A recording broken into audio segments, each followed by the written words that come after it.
Hi, this is Maria from Changing River Consulting, and I'm sitting here in my office on a nice summer day, and I've got the amazing Spider-Man here in the background, and can't see it, but he's got all of his enemies with him there, and the caption on the drawing says, "No one ever said saving the world would be easy," and I think that's a good theme for what I'm going to talk about today. I wanted to make this video because there are a few things going on in the federal funding environment that I've found out through clients and just kind of paying attention to the news that I think have some important trickle down to the small and mid-sized nonprofits of the world. And the thing that brought this to my attention was I work with a federally funded client who receives funding through a pretty big stream that's been around for about 20 years now. And recently, 9 previous grantees through the program had to reapply for their funding, which they do every 5 years. It's a routine thing. And 4 of those reapplicants weren't funded, which was like, great big shocker in the world. And there are currently about 100 grantees through this program, and the federal funders in 2 years are going to require all 100 of them to apply through a competitive process. Okay, so that's a really big deal. The feds are taking on a lot of extra work for themselves because they are really tightening up the criteria that they're using on judging whether a program is successful or not. And they are moving more and more to only funding programs that can demonstrate a really solid track record of success.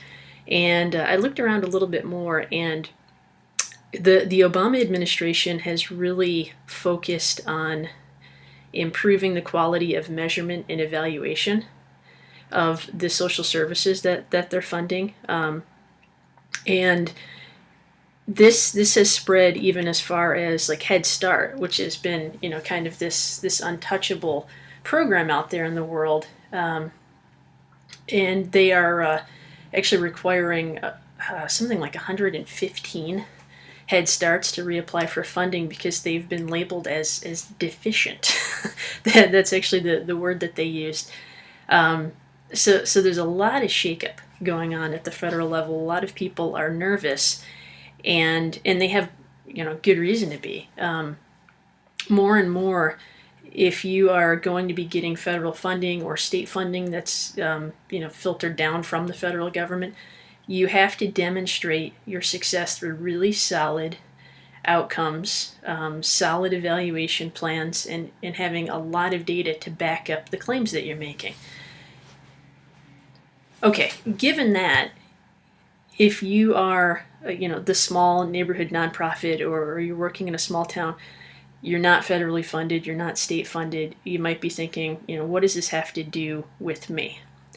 And as we've seen in the past, these types of movements filter down. They may start at a really big level, but let's say the next couple of years the federal government is really pushing towards performance measurements. And if you're hoping that somebody else is in the White House next January, my personal feeling is that that's not going to change anything. I don't think this issue is going to go away. So you've got the feds pushing for certain things. That trickles down to the state funders. Pretty soon, the bigger foundations start to adopt these same types of practices and expectations. And then community foundations start to adopt the same types of practices and expectations. And then, eventually it trickles down to even the individual donor level.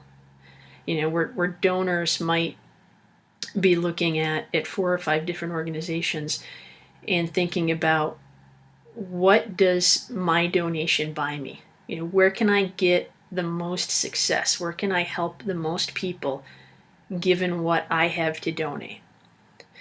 And I think this is, in the course of 5 years or maybe 10 years, it may not even take that long. I don't know. I think this is going to become more and more of an issue for everyone as dollars continue to get tighter on a funding level. I think organizations and individuals are going to start to look at how can I buy the most success for my money. And in the nonprofit world, success means the most number of people helped for dollar, or the best outcome per dollar. It's the whole invest $1 to save seven down the line, that type of thing. So I think that's going to become more and more of an issue over time.